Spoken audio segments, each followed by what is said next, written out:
So we are going to solve for the resultant vector using this method, and the first step is we have to choose our scale.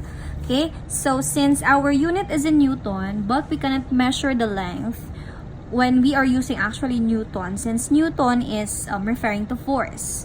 Okay, so we are going to choose a scale wherein 1 Newton is equal to 1 centimeters. So basically, we can just actually change all of it by centimeters. So 5 Newton will become 5 cm.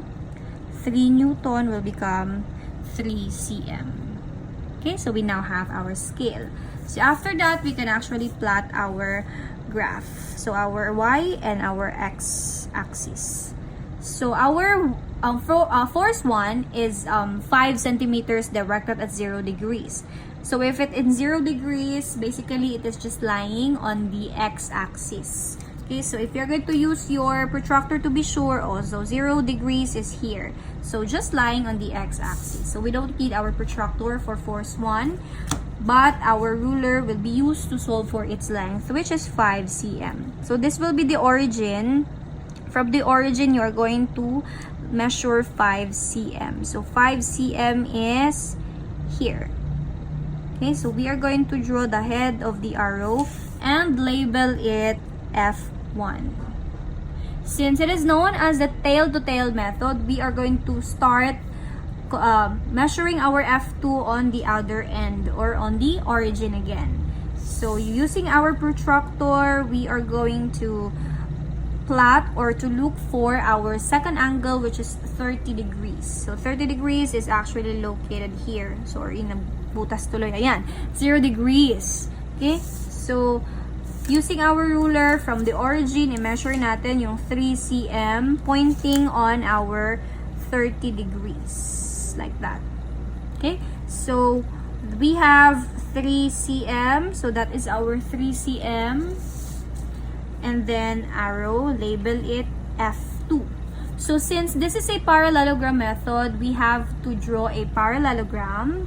So to do that, we actually have to draw another copy of F1 and F2 on its opposite side.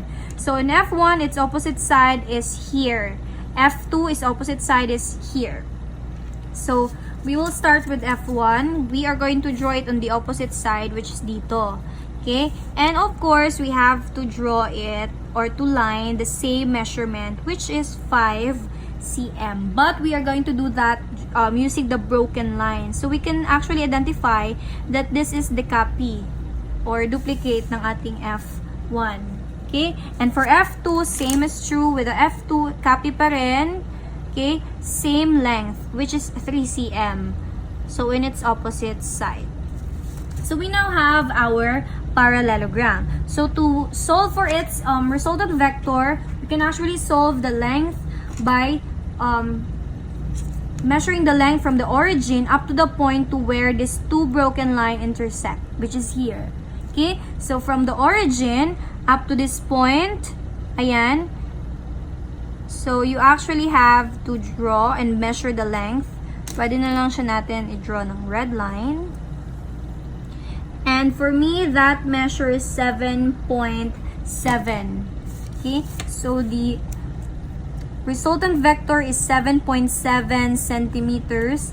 And for our angle, we are going to use the protractor, sorry. And it actually directs at 11 degrees. So our angle is 11 degrees. And this is now our resultant vector.